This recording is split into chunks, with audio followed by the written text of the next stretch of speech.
You know or what? loser. Can I just say that the entire Also, I call dibs on the Eagles for winners. Okay, well, good. For the first time in decades, both the Jets and the Giants, the state of New York, all winners in this draft. The Giants during the Gettleman era, you just got used. So I wonder how bad the pick's going to be this year, and you just laugh about it in your head. And Giants cry before the pick's made because they are so conditioned to believe that there's no way that their team is going to have a good draft. And Jets fans had given up all hope since like 2010, which was the last time they made the playoffs. They just have zero expectations. And both of them, I thought, came out and hit home runs. I mean, you're the Jets. Jermaine Johnson fell in your lap. You traded back into the first round. I saw multiple reports that they were thinking about taking him with their 10th overall pick, and they said, no, we're going to take Garrett Wilson instead. And then they still get him.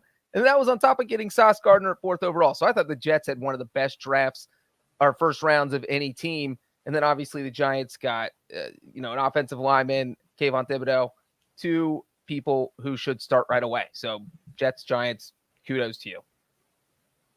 Those are my winners. Did you really just lump? We got like a 2-hour show we got to do, and you just took 2 teams. Well, you combined for 5 picks in the first round of the NFL draft, and you lumped them together in a 30-second winners bit. What are you doing, Breech? You've been podcasting for 5 effing years. What are you thinking? I'm cutting. I know. I'm eradicate show down to 1 hour. The NFL, the first round with this very quick. Giants and Jets are both winners. Oh my God, you friggin' troll bag.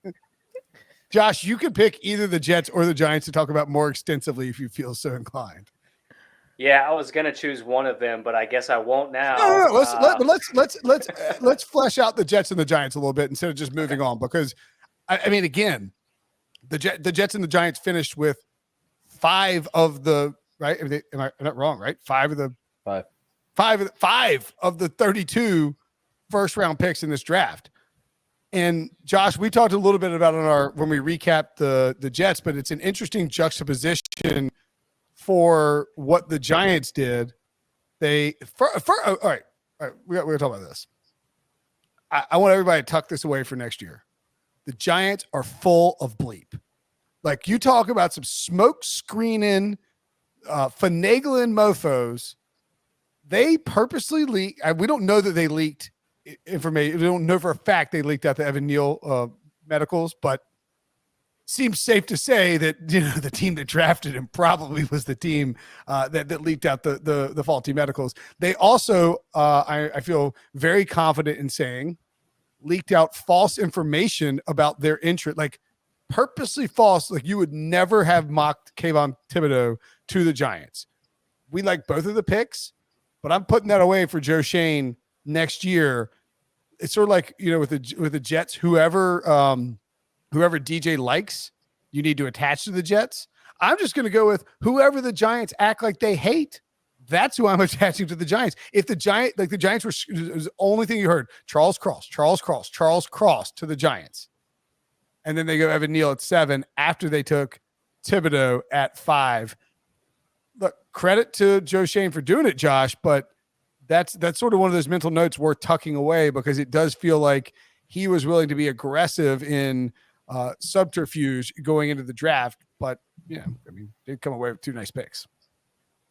Yeah, I actually had them taking Neal, so I'm okay with this. But sure. I was prepared to actually talk about the Baltimore Ravens as my winner. I was just giving Breech a hard time. But, no.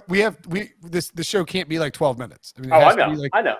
Yeah. So we'll talk about the Jets, because I love what they did. Okay. I was very excited about the possibility of them getting a cornerback and an edge rusher, and they made it happen.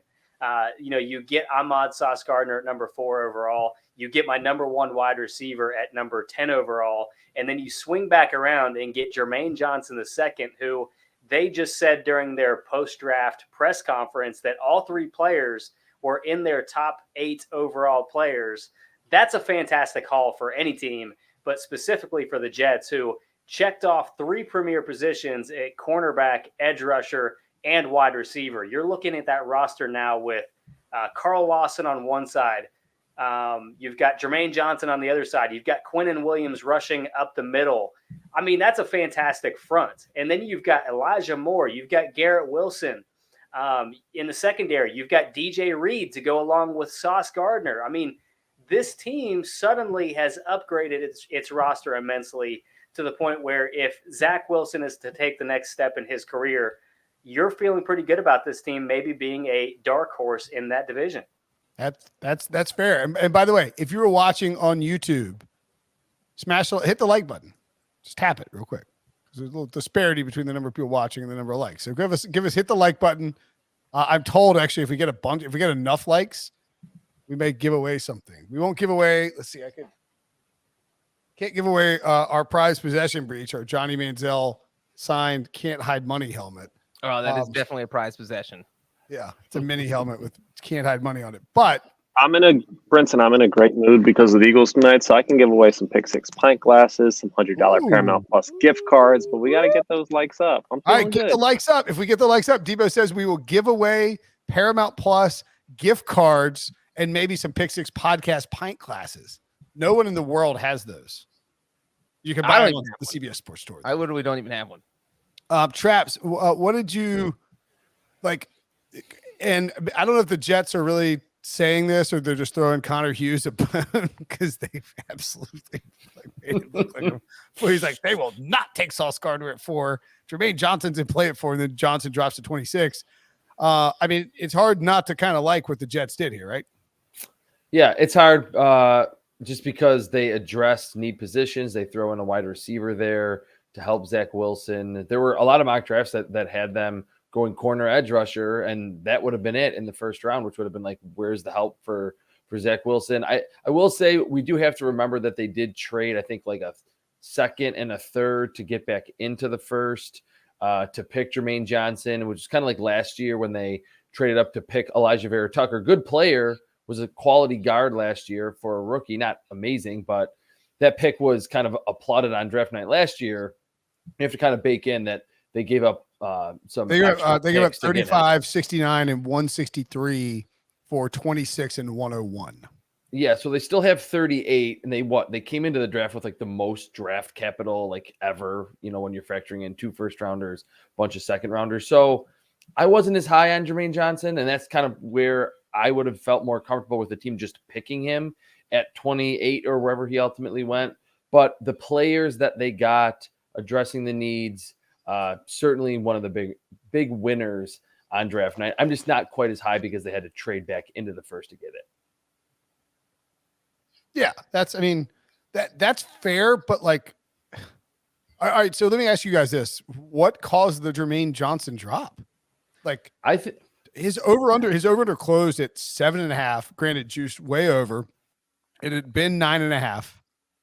It was like he was thought to be, he was. There was a buzz about him going second. They got steamed like crazy. It was 10-1, closed at 10-1. There was buzz about him going 4th. Like legitimate buzz. And so I just like what causes that drop? Yeah, I bought into the buzz because I had him going number 4 overall to the Jets in my mock draft this morning, but I did not value him personally in that range. I thought he was more in the line of a, number 20 overall player. So while I do think they got good value, it's not as substantial in my eyes as maybe what it looks like right now. That's fair. Yeah, I think he fell a little bit because he's 23 years old. And just to say this quickly, he's 23 years old in 1 year of quality production. Okay. I didn't know. You're the host. No, Breech compressed the 2 biggest storylines of the draft into 35 seconds. I'm trying to drag it out. I can't remember who tweeted this out, but I think that it had to do with maybe there was a little bit of groupthink with him, and that the media kind of said, hey, look, this guy is really, really, really, really good, but that didn't jive with what, personnel departments and what teams were thinking. And so, I feel like you see that every year with 1 or 2 players where they get propped up. I mean, you could even say it happened a little bit with Malik Willis this year, where initially some people were thinking, hey, this guy might be a top 10 pick. Then it's like, maybe middle of the first round. And now, he's not even taken in the entire first round. So just teams didn't feel the same way about Jermaine Johnson that most of the media thought. Yeah. And you could also kind of look at, so, with the last pass rusher, I mean, but Thibodeau goes off at 5, right? And you're like, okay, well, Jermaine Johnson can't be that far behind. But then you have the Panthers and you have teams that want offensive line. You have 3 teams out of 4 that want offensive line. You have 4. So of the next 7 picks, 4 were wide receivers and 3 were offensive linemen. So suddenly you just had this run of teams that needed those positions. And then you had some of the stud players, Jordan Davis, Kyle Hamilton are sitting out there. You had teams that were pushing for offensive line, more teams that wanted offensive line and wide receiver. And so maybe it was more about how this first round stacked up with the way that all these teams had 2 first round picks and all these trades were happening. Like, I think he could have gone earlier had, I don't know, or like if the Panthers had to trade out, and I think the dominoes could have fallen differently. He could have gone earlier, but yes, older prospect, more liked by the media than liked by the front offices potentially, as Breech pointed out. Really quickly on the Giants, just so you guys can weigh in on them as well, Traps and Josh as our draft experts. Again, like, I don't know anybody who mocked Thibodeau to the Giants. Neal to the Giants is a great call. He played guard, of course, and right tackle in college. I think you feel pretty good all of a sudden if you're the Giants about being able to protect Daniel Jones in that maybe quick hitting Brian Dable system. You have to love having a truly elite, very charismatic edge rusher coming off there. And I mean, that's a pretty, I know you're picking at 5 and 7. It's hard for it not to be good, but that's a pretty damn good first draft for Joe Shane, right? Yeah, I think so. I mean, you address the right tackle position opposite of Andrew Thomas. That is a position that you've been chasing for quite some time. So now there are no excuses for Daniel Jones this upcoming season. I mean, you are giving him a fair shake to prove himself in the NFL. So by the end of the year, you should feel very comfortable about making a decision on whether or not he's your franchise quarterback moving forward. And as the night has concluded, Kadarius Toney is still on this roster. So is he going to be moved on day 2? Have they already missed their window?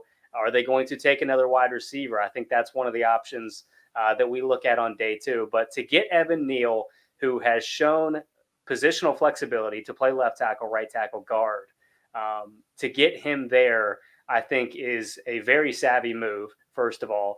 And then you get a guy like not Sauce Gardner, Kayvon Thibodeau, who was my top edge rusher in this draft class. I think that is another fantastic pick because this is an organization that has been chasing that elite pass rusher for quite some time. So now you have that player possibly in the building.